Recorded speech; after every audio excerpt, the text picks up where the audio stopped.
Hey guys, Jordan El-Hag here, president and attorney for IBW Local 1430.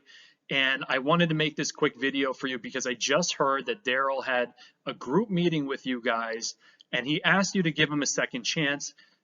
And he said that he would make improvements. Kolmar heard your problems, are going to make improvements. Just give him a second chance. And I'm sitting here thinking to myself, how can you guys actually even consider listening to a company when they just admitted to your face that they've been mistreating you and lying to you for years and throughout this campaign? He didn't say it directly, but if you think about what just happened, that's exactly what they've been doing.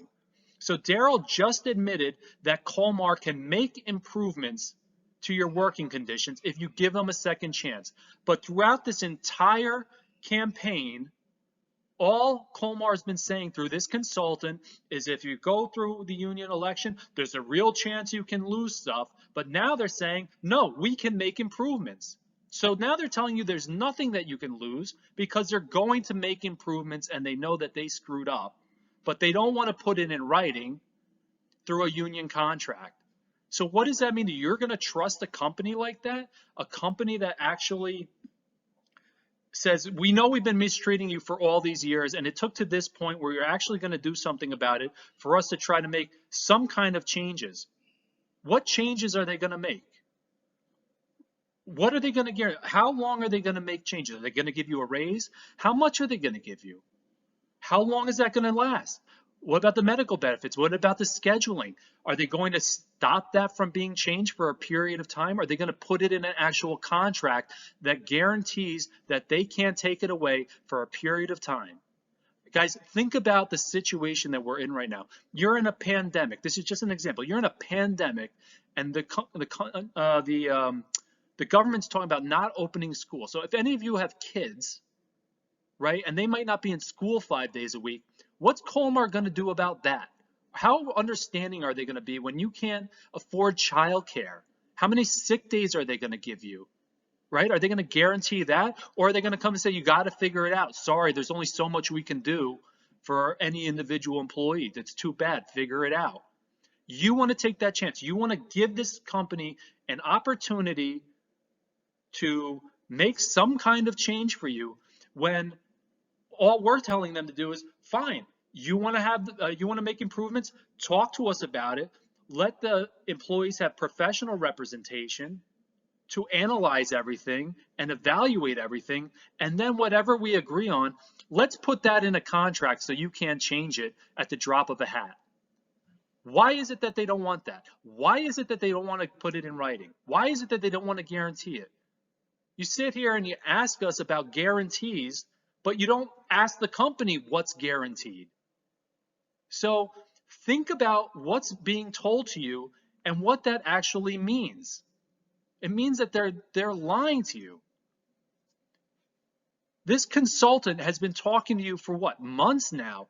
You don't even know his name. You don't know how much he's getting paid. You don't know who he works for. I guarantee you, this guy is probably making $100,000 for this campaign. And if he says I'm wrong, tell him to show you the check. Tell him to show you his name, who he works for, and let's pull from the Department of Labor all the money he's made from helping unions, companies keep unions out. That's his job, to convince you to vote no. He's somebody who's representing someone with an interest opposed to yours. Kolmar's goal is not to pay you as much money as possible. It's to pay you as little as possible. His job is to convince you to not. We're sitting here saying, let's help you do better in life. And you want to listen to what this guy's telling you when you don't even know who he is. Kolmar's not showing you the financial statements, right? So when we sit here and we say, okay, fine, Kolmar says they're paying you as much as possible, show us the financials. We'll have our professionals go through it, and we will actually show it to you guys and do an analysis, and you can make an informed decision. Are they doing that? No. Why not? Because they have something to hide. They have something to hide.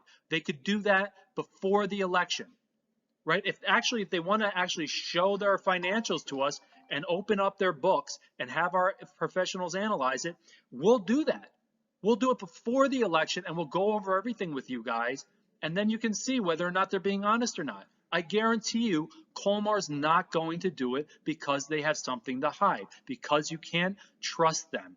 Do they allow us to come into meetings? How many meetings have you been for the union, right? None. How many times has Lisa asked, let the union come in and have a debate? Other people have said to them, let the union come in and have a debate. They said, no, we won't do that.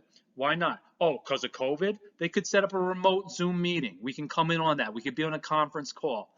You guys sit in meetings and get bombarded with lies, and you don't have the opportunity to hear another side. How many of you have talked to the NLRB? How many of you have looked at the Department of Labor? How many of you guys have called us on the phone? Right? You have one side of the picture presented by somebody, a company that doesn't want you to make as much money as possible, to have the power that you could have under the law if you just exercise your rights.